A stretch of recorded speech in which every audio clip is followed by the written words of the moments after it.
요즘 경기가 안 좋아서 소자본 상인들이 참 울상입니다.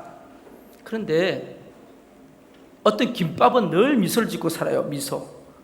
그래서 이웃에 김밥에게 물었다고 합니다.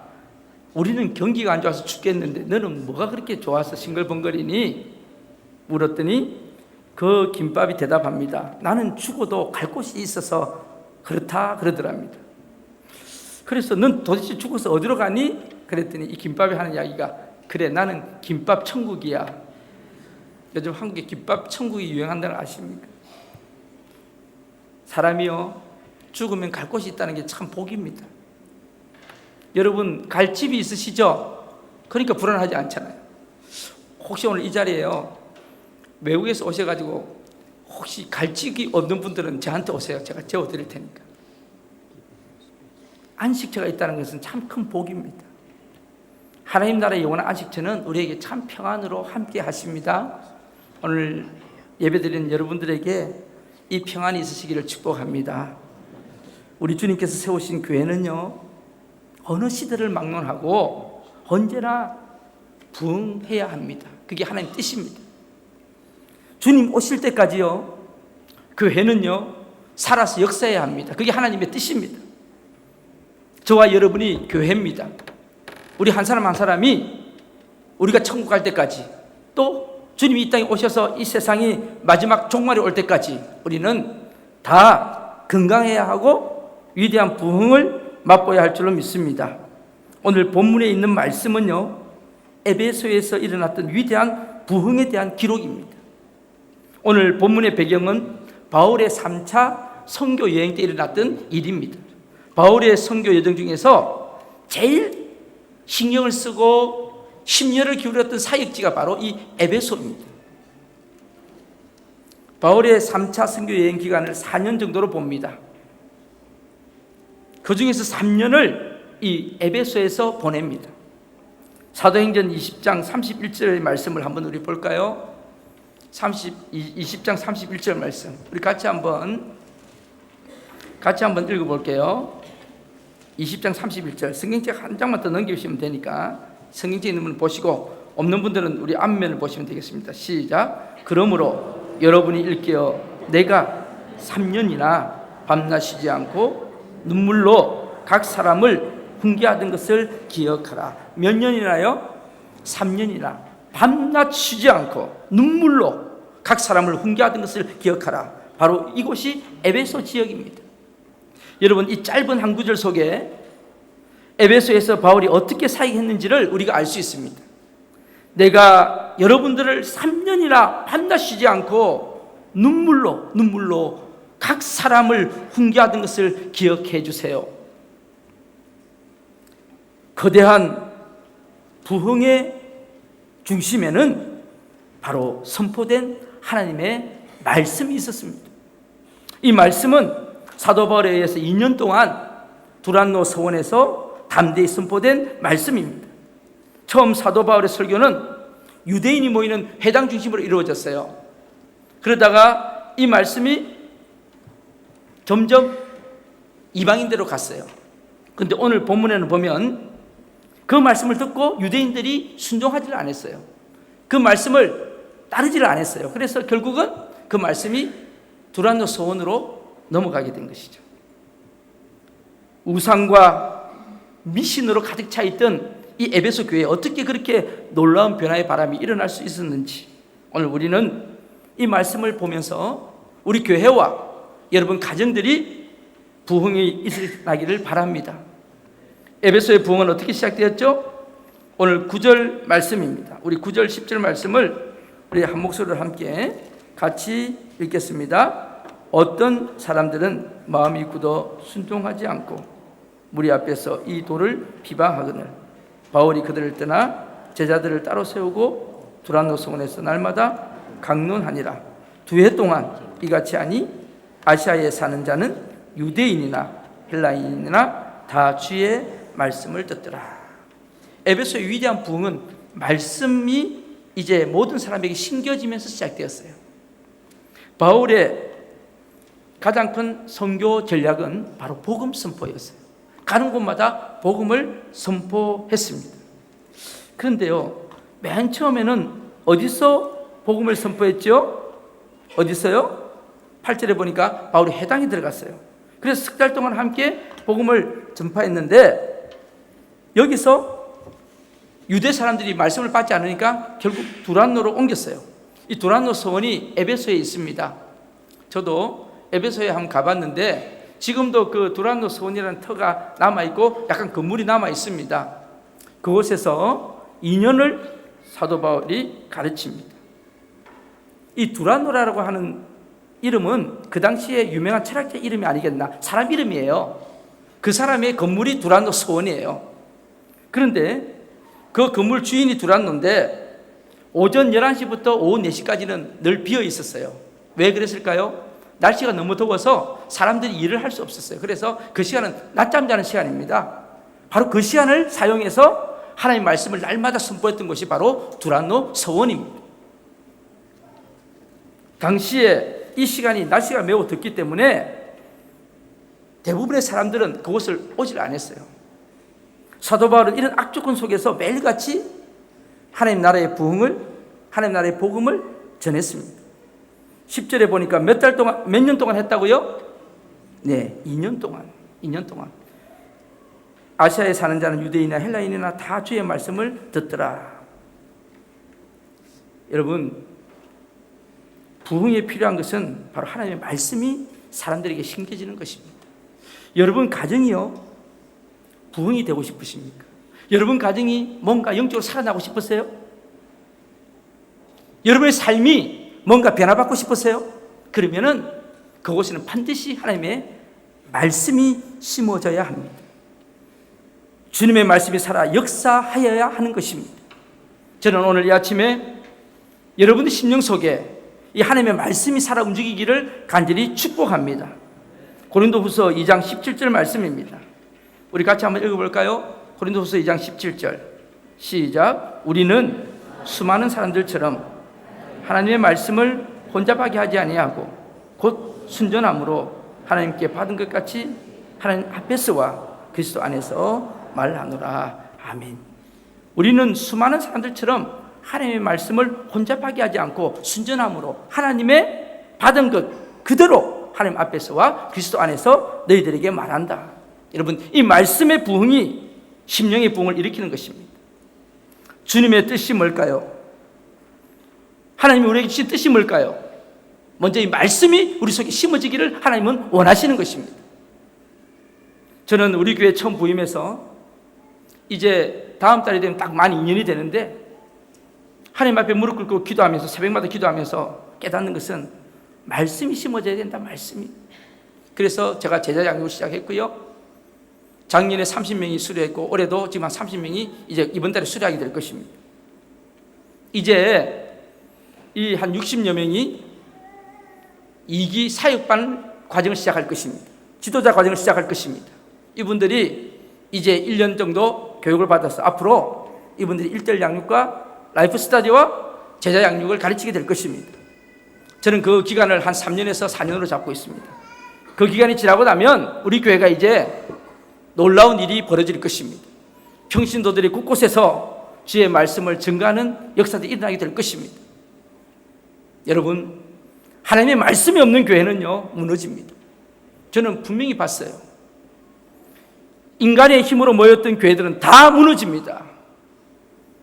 말씀이 없는 가정은 다 무너지고 맙니다. 보세요, 여러분. 마지막 때 되면 인간의 가치관이 얼마나 혼돈이 되는지 아십니까? 무엇이 참 진리고 무엇이 참 거짓인지를 몰라요. 막 갑니다, 세상이요. 우리 자녀들요, 잘 키우셔야 합니다. 이 가치관의 혼돈이 얼마나 많이 오는지 아십니까? 유럽의 모든 나라들이요, 다 혁명을 치렀어요. 혁명이 일어났다고요. 그런데 유일하게 혁명이 일어나지 않은 나라들이 두 나라가 있었어요.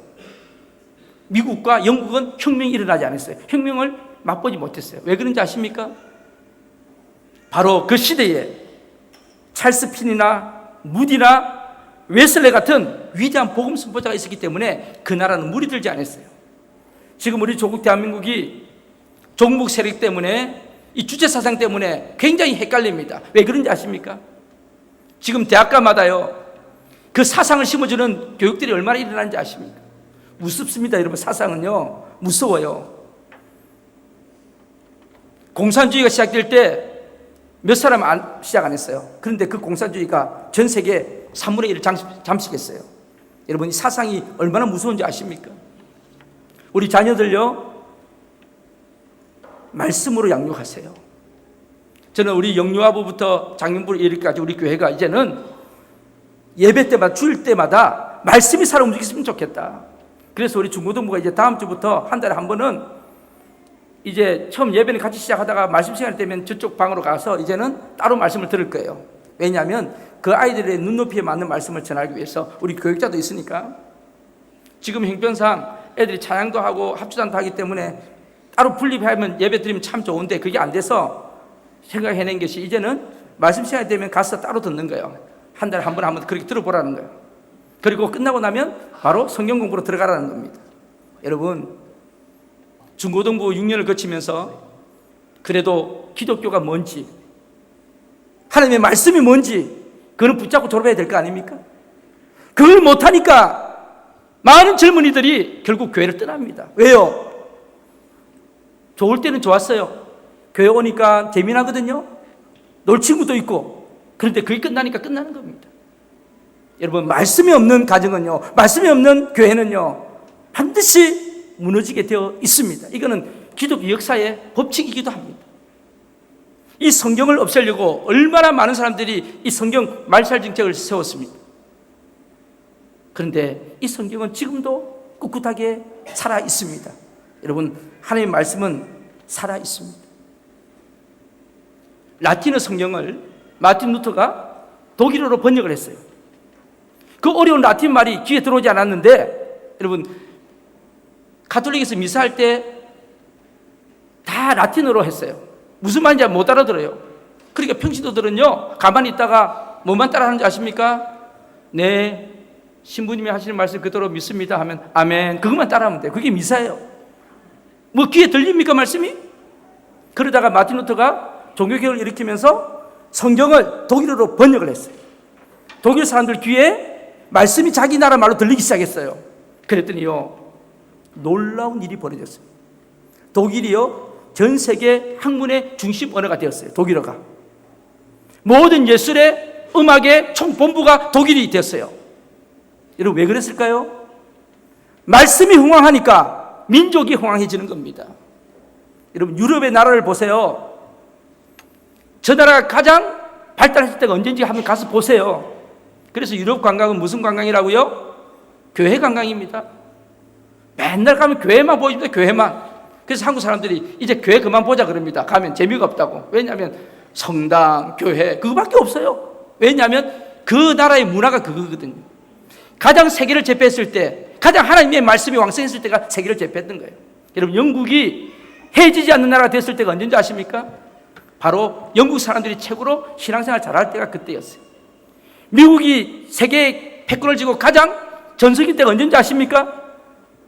청교도를 통해서 가장 교회가 왕성할 때 전 세계를 제패했어요. 지금 미국이 아닙니다. 왜 그런지 아십니까? 말씀이 시들어져 가니까요. 교회가 점점 문을 닫고 있으니까요. 지금 영국 가보세요. 이슬람들이 교회를 다 삽니다. 지금 이슬람들이 다 교회 사고 있어요. 그래서 교회를 사는 두 부류가 있는데, 이슬람하고 술집이 산대요. 술집이. 교회가 술집 하기가 참 좋대요. 여러분 보세요. 여기 무대가 되죠? 술집이 하기가 참 좋대요. 그래서 술집들이 교회를 많이 사요. 교회가 그만큼 지금 팔려가고 있어요. 참 안타까운 현실이 벌어지고 있습니다. 말씀이 죽어가니까.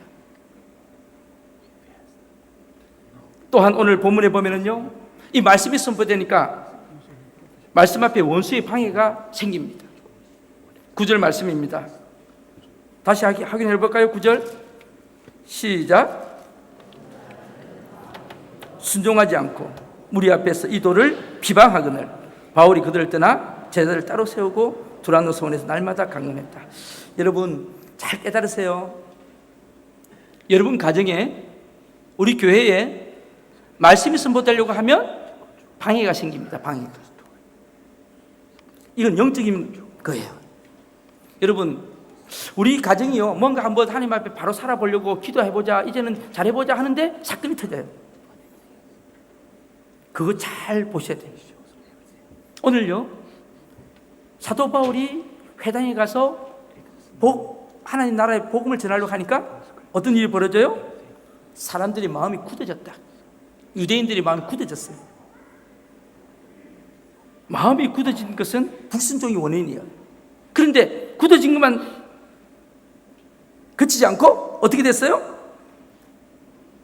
이 도를 비방했다. 비방합니다. 여러분, 말씀이 선포되는 곳에 비방이 일어나는 겁니다. 제가요, 우리 교회 와가지고 처음에 교구 예배 시작하면서 텍스트를 하나 만들었어요. 누가복음을 가지고 텍스트를 만들었는데 어떤 교구 인도자분이 저보고 그러더라고요. 목사님, 이 시향을 가지고 합니까? 이러더라고요. 저보고. 저는 놀랐어요. 시시하대, 그 말씀이. 그래서 제가 뭐예요? 이러니까 이거는 중고등부 수준밖에 안 되는 겁니다. 이러더라고요. 그래서 저는 그분은 굉장히 존경스러웠어요. 이 말씀이 중고등부 수준밖에 안 되면 이분은 굉장히 영적으로 파워가 있는 분이 모양이다. 말씀이 여러분, 중고등부가 읽어야 될 말씀이 있고 어른들이 읽어야 될 말씀이 있습니까? 성경이요, 애들이 읽어야 될 말씀이 있고 어른이 읽어야 될 말씀이 있습니까? NO! 하나님 말씀은요, 어린애든 어른이든 다 동일하게 적용이 될 줄로 믿습니다. 여러분, 말씀을 몰라서 못 믿습니까? 몰라서 못 믿어요? 믿어지지 않기 때문에 못 믿는 거예요. 성령의 감동이 없기 때문에 말씀이 안 믿어지는 거예요. 여러분, 오늘 선포되는 말씀도요, 우리가 알고 있는 내용이에요. 그런데요, 어떤 분은요, 이 말씀이 오늘따라요 굉장히 마음에 와닿는 분이 있어요. 그렇구나. 어떤 분은요, 이거 다 아는 내용인데 말씀이 와닿지 않아요. 굳어 있기 때문에 그래요. 그리고 여러분, 말씀이 선포되면요, 찬양할 때는 잘 따라하다가 딱 설교 시간만 되면 조는 분들이 있다고요. 설교 시간만 되면 딴 생각해요. 딴 생각. 찬양할 때는 딴 생각 안 하다가 딱 설교 시작하면 오늘 집에 가서 뭐 해야 되지? 그리고 가만히 있는 주보를 보기 시작합니다. 주보를. 안 보던 주보를 봅니다. 오늘 글자가 뭐가 틀린 게 있나? 왜 그럴까요? 방해가 생기는, 방해가. 말씀이 방해가 생기는 거죠. 그래서 여러분, 사탄이 제일 싫어하는 게 뭐냐면 말씀 듣는 거예요. 말씀이 들어가면 역사가 일어나기 때문에 말씀을 못 듣게 하는 거죠. 희미하게 만들어버리는 거죠. 그래서 제가 기도하잖아요. 설교하기 전에, 하나님, 미혹의 영이 우리를 칼지 않게 하여 주옵소서. 여러분, 예배가 뭐예요? 예배가. 강단에서 선포하는 목사가 조금 부족하더라도, 말씀이 조금 여러분 귀에 들어오지 않더라도 오늘 나에게 주시는 말씀이 뭔지를 잘 새기고 사모하는 마음으로 들으면요, 하나님의 은혜가 일어나는 것입니다. 그런데요, 그 말씀을 가지고 비판하기 시작하면요, 뭐 딴 생각하기 시작하면 그 말씀이 들어오겠어요? 무디 목사님이 좀 많이 배우지는 못했잖아요. 구두수송공 출신이잖아요. 근데 무디 목사님이 엄청난 사람을 전도했어요.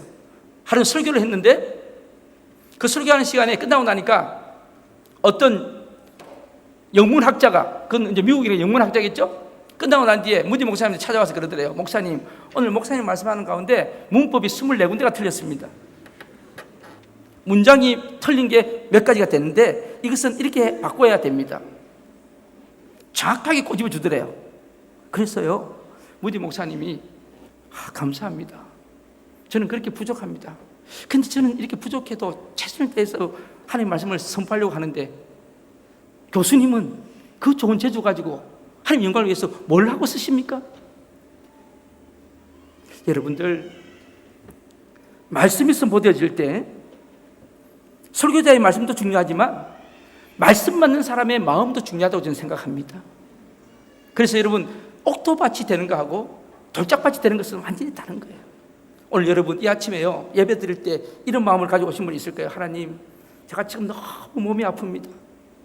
이 몸이 바로 치료받기를 원합니다 하면서 앉아있는 분이 계실 것이고, 하나님, 지금 우리 가정에 어려운 일이 있습니다. 이 풀리지 않는 문제가 있습니다. 하나님 해주셔야 됩니다. 그런 분은 지금 간절하게 그 마음을 가지고 예배드리는 분이 있을 거예요. 어떤 분은요, 하나님, 우리 자녀가 지금 문제입니다. 이 애새끼가 도저히 말을 안 듣습니다.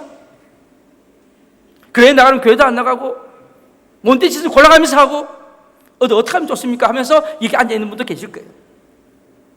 여러분 잘 들으세요. 간절한 마음이 있는 분에게는 하나님이 성령을 통해서 역사하셔서 여러분에게 말씀을 주실 줄로 믿습니다. 아멘으로 순종하는 것이 바로 그 말씀을 받는 비결입니다. 오늘 여러분은 예배를 왜 드리십니까? 무엇 때문에 예배 드리십니까? 왜 찬양을 하십니까? 왜 기도를 올려드립니까? 우리의 본질이 무엇인가를 똑바로 알 때 하나님의 역사는 일어나게 되는 겁니다.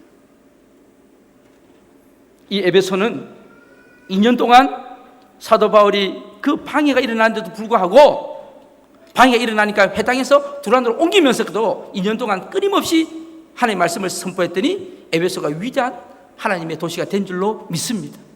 여러분 가정에도 그런 은혜가 있기를 바랍니다. 오늘 세 번째 말씀에는 놀라운 능력이 나타납니다. 어떤 능력이 나타나죠? 11절 12절 우리 같이 한번 읽어볼까요? 시작. 바울의 손으로 놀라운 능력을 행하게 하시니 심지어 사람들이 바울의 몸에서 손수건이나 앞치마를 가져다가 병든 사람에게 얹으면 그 병이 떠나고 악귀도 나가더라. 아멘. 오늘 이 시간 말씀 듣는 가운데 이 말씀이 여러분들에게 들려주시는 하나님의 말씀이 되기를 축복합니다. 모든 육신의 질병이 떠나가고 귀신이 나가는 역사가 있기를 축복합니다. 혼미한 영들이 가신 분들 오늘 이 시간에 하나님의 거룩하신 성령이 임하기를 축복합니다. 여러분 생각해 보세요. 사도 바울이 가지고 있던 손수건을 가지고 아픈 사람에게 놨더니 병이 났어요. 앞치마를 가져다가 놨더니 귀신이 나가는 역사가 일어났어요. 그만큼 말씀에는 권능의 역사가 일어나는 겁니다. 오늘 이 본문을 기록한 사람은 직업이 의사입니다. 누가입니다. 직업이 의사예요. 이 의사가 분명하게 역사적으로 기록한 것이 오늘 사도행전이에요. 모든 병이 치유되고 모든 귀신이 나가더라. 의사인 누가가 직접 기록한 글입니다. 지어낸 이야기가 아닙니다. 없던 이야기를 만들어낸 게 아닙니다. 성경은 있던 것들을 그대로 기록한 것이 성경 말씀입니다. 저는 믿습니다. 이 말씀이 오늘 여러분들에게 이루어지기를 원합니다. 하나님은 말씀으로 천지를 창조하신 분이십니다. 예수 그리스도 이름에는 놀라운 권세가 있습니다. 믿음을 가지세요. 능력이 나타납니다.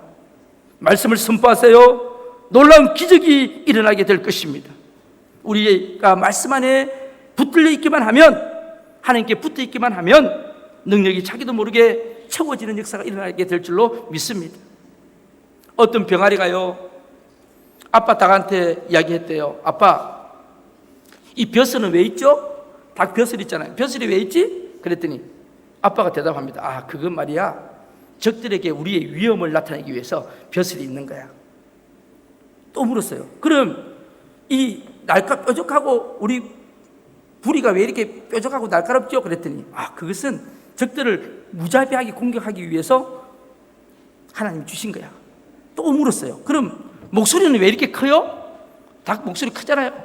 목소리 왜 이렇게 커요? 그랬더니 아, 그것은 적들의 기선을 제압하기 위해서 이렇게 크단다. 이 병아리가요, 한참 듣고 있다가 가만히 생각하더니 아빠, 그런데 왜 그런 힘을 가진 우리가 지금 닭장 안에 있죠? 고니가 있는 벼슬이 있고 날카로운 부리가 있고 적을 제압할 수 있는 강력한 목소리를 가진 닭이 왜 닭장에 있냐고. 왜 닭장에 있을까요? 저는 이 이야기를 들으면서요,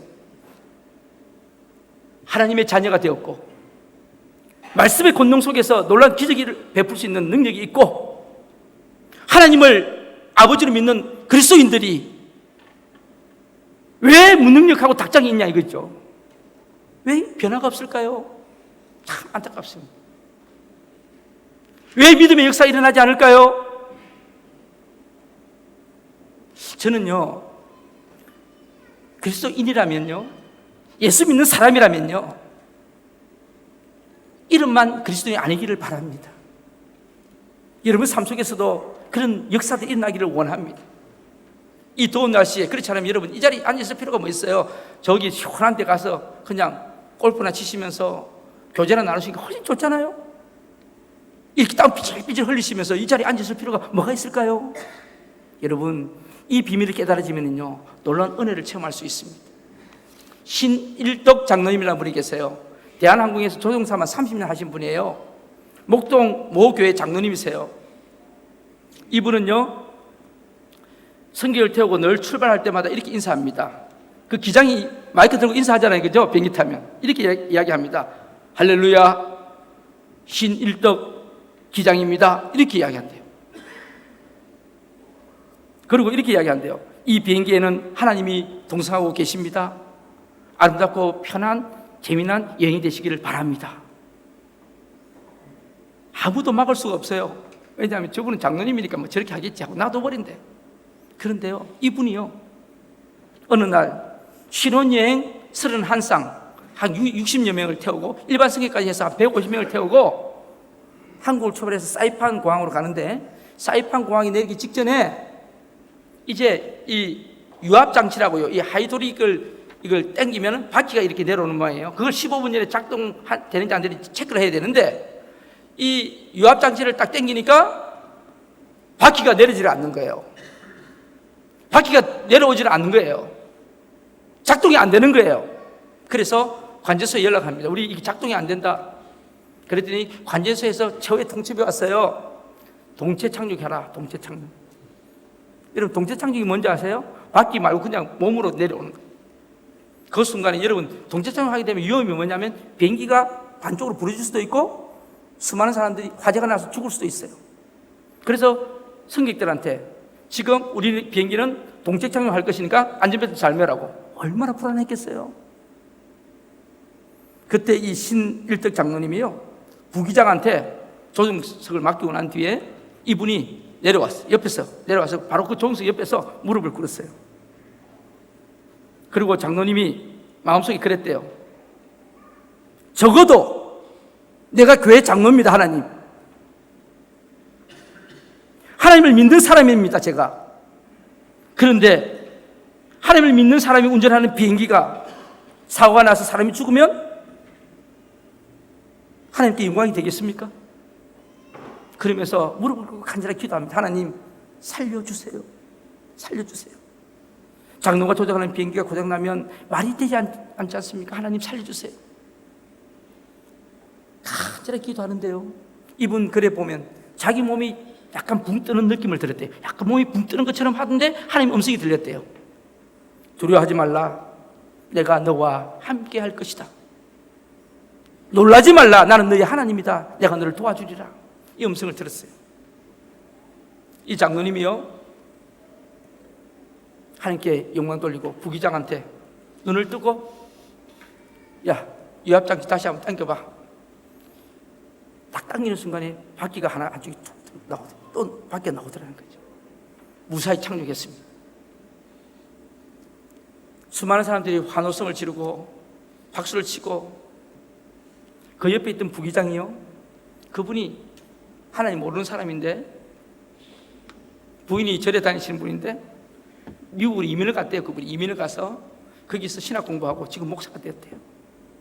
신장로님이 목사 된 게 아니고요 그 옆에 있던 부기장이요 하나님의 말씀에는 능력이 나타납니다. 여러분들 저는 믿습니다. 오늘 여러분 가정 속에 어렵고 힘든 일이 있으십니까? 뭔가 답답한 일들이 있으십니까? 오늘 사도 바울을 통하여 말씀이 선포될 때 질병의 치유 역사가 일어나고 그리고 악기가 물러가는 역사가 일어나는 것입니다. 그런데 오늘 재미난 사건이 있죠. 마지막 한번 에피소드를 한번 볼까요? 여러분 보세요. 14절 13절 시작. 이에 돌아다니며 마술하는 어떤 유대인들이 시험 삼아 악기 들린 자들에게 주 예수 이름을 불러 말하되 내가 바울이 전하는 예수를 의지하여 너에게 명하노라 하더라. 유대의 한 제사장 스가랴의 7 아들들도 이 일을 행하더니. 지금 무슨 일이 벌어지죠? 예수 이름으로 하니까 귀신이 물러가니까 옆에 가만히 보고 있던 무당들이 저거 괜찮다. 저거 돈 되겠다. 저거 왜냐하면 예수 이름으로 하니까 막 귀신이 막 물러가는 역사가 나고 질병이 치유되니까 자기도 따라 한번 해본다고? 뭐라고 그랬어요? 바울이 말하는 예수 이름으로 자기는 몰라. 예수를 몰라. 그러니까 바울이 말하는 예수 이름으로 명하노니 귀신아 물러가라 그런 거예요. 그랬더니 귀신은 뭐라고 대답하죠? 여러분 15절을 보세요. 아주 재미난 사건이 있습니다. 이걸 또 누가가 기록해놨네요. 시작. 악귀가 대답하여 이르되 내가 예수도 알고 바울도 알거니와 너는 누구냐? 너는 누구냐? 그러면서 그 악귀가 어떻게 했어요? 16절에 시작. 악귀 들린 사람이 그들에게 뛰어올라 눌러 이기니 그들이 상하여 벗은 몸으로 그 집에서 도망했다. 귀신 들린 사람이 그냥 엎어버렸어. 예수도 나는 안다. 바울도 나는 안다. 그런데 너는 누구냐? 오늘 우리에게 주시는 하나님의 말씀이에요. 너 누구니 너? 너 누구야 너? 물어봐요. 귀신이 아주 우습게 알아요? 오늘 여러분은 뭐라고 이야기하시겠어요? 나 아무것도 아니야. 그러실 거예요? 미안해. 살려줘. 이렇게 하실 거예요? 나는 예수 그리스도를 주님으로 믿는 하나님의 자녀야. 내가 믿는 예수 이름으로 명하노니 사탄아 떠나갈지어다. 여러분 선포할 수 있는 여러분이 되시기를 바랍니다. 그랬더니요 어떤 일이 벌어지죠? 자 여러분 보세요. 17절에 시작. 에베소에 사는 유대인과 헬라인들이 다 이 일을 알고 두려워하며 주 예수의 이름을 높이고 18절입니다. 믿은 사람들이 많이 와서 자복하여 행한 일을 알리며. 여러분 말씀이 선포되는 것에 회개 역사가 일어납니다. 하나님의 토론의 역사가 일어납니다. 여러분 우리 교회와 가정들이 그렇게 되기를 바랍니다. 우리 교회가 많은 사람들이 와서 위로받고 하나님을 만나고 회복되고 치유되고 앞으로 우리 모든 일들이 주님 앞에서 형통하게 되는 삶들이 있기를 간절히 원합니다. 여러분 어렵고 힘드세요? 문제의 해결자가 되시는 하나님을 만날 수 있는 은혜가 있기를 바랍니다. 오늘 여러분 보세요. 마술을 행하는 사람들이 어떻게 하죠? 19절입니다. 시작. 마술을 행하던 많은 사람이 그 책을 모아가지고 와서 모든 사람 앞에 불사르니 그 책값을 계산한 적 은 5만 원. 무슨 책일까요? 무당들이 보는 책이지 뭐. 그 책을 어떻게 했어요? 가져왔어요. 어디로? 제자들 앞에 가져와서 불살랐어요. 근데 그 책값이 얼마라고요? 은 5만. 여러분 은 5만이라 그러니까 뭐 한 5만 원쯤 되는지 아세요? 5만 불쯤 되는지 아세요? 은 1드라크라마가 한 사람 노동자 품삯이에요. 그럼 여러분 5만, 은 5만이면 남자 한 사람이 하루도 쉬지 않고 5만 일을 일해야지 버는 돈이에요. 그럼 여러분 하루 일당이 100불이면요 우리 저 학생들 계산해 보세요. 하루 일당이 100불이면 1년 아무도 쉬지 않고 365를 일한다 하면 10년을 일하면 며칠이죠? 3,650. 100년을 일하면요 36,050일. 그러면 5만 일을 일해야 되니까 몇 년일까요? 어렵죠. 그래서 제가 계산해 보니까 138년이야. 138년. 여러분 그 돈이 적은 돈입니까? 5만 곱하기 100불 해보세요. 얼마죠? 5, 25. 얼마? 100이니까 100 곱하기 5만이니까 50억. 500만 불입니다. 500만 불. 적은 돈이에요? 그걸 다 불살라버립니다. 누구를 만나니까? 하나님을 만나. 예수 그리스도를 만나니까.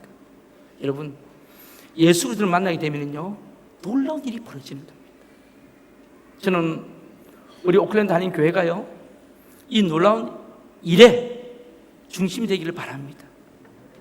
요즘 저희 교회에 재미난 일이 벌어집니다. 어저께요 지금 여러분이 천정에 매립등 저게 지금 불와 있는 게 저게 지금 다 LED 등으로 바꾼 거예요. 저게 사실은 LED 등입니다. 옛날하고 똑같죠? 근데 이 등이 다 LED 등으로 지금 바꾸고 있어요. 그래서 지금 스캐폴드가 지금 왜 있냐 하면 이게 다 끝나지 않아가지고 지금 불이 안 온 데는 지금 안 바꾼 건가 그럴 거예요. 근데 누가 바꿨냐? 미얀마 친구들이 와서 바꾸고 있어요. 지금 우리가 안 하니까 하나님 미얀마 사람을 통해서 어제 미얀마 사람이 서너 명이 하루 종일 바꿨어. 다 끝나가 다음 주 또 한대. 그리고 바깥에 우리는 지붕 공사한다고 바깥에 다 몰려 있었고. 여러분 하나님께서요 교회에 해나가는 일이 참 묘합니다. 요즘 화요일 되면 애기 엄마랑 애기들이 저희 교회 옵니다. 와서 뭐 해요? 엄마들이 기도해야 합니다. 아이들은 또 놉니다. 그리고요, 저희들 또 되면, 목요일 되면 어떤 찬양팀 와서 찬양 연습합니다. 또 저녁마다 교구들이 모여서 모입니다. 계속 요즘 교회들의 사람들이 많습니다. 그리고 매주 화요일 날, 월요일부터 토요일까지 오후 3시 반이 되면 애프터스쿨 학생들이 옵니다. 교회가 쉴 틈이 없습니다. 계속 활용이 됩니다. 저는요, 기대합니다. 우리 교회가요, 앞으로 이 서쪽 센터에서 센터가 되어서 놀라운 일을 하게 될 것입니다. 저는 그걸 봅니다. 하나님께서 왜 이 건물을 주셨을까요? 이번에 곧 틈방학이 되는데요, 틈방학이 되면은요, 애들이 한 5, 60명이 옵니다. 부모들이요, 우리 애 좀 봐달라고. 직장 가야 되는데 애 볼 사람이 없대요.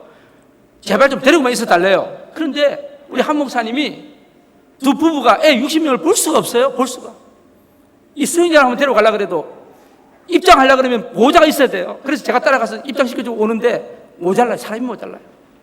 여러분, 좀 시간이 있으신 분들 틈방학하면 오셔가지고 하루 4시간이라도 애들이랑 같이 좀 있어만 주면 돼요. 그리고 조금 애들이랑 이야기도 해주고. 참 안타까워요. 부모님들은 맡기고 싶은데 선생님이 없어가지고, 일꾼이 없어서요, 애들을 받을 수 없어요. 그래서 저번에는요 20명 선착순만 받았어요. 나머지 40명은 못 받았어요. 왜요? 사람이 없었어요. 선생님이 없었어요. 저는 여러분들이 함께 동참해 주셨으면 좋겠습니다. 다 할 수 있어요. 여러분 교회 오시면요 뭐든지 할 수 있어요. 여러분 해야 할 일들이 많이 있습니다.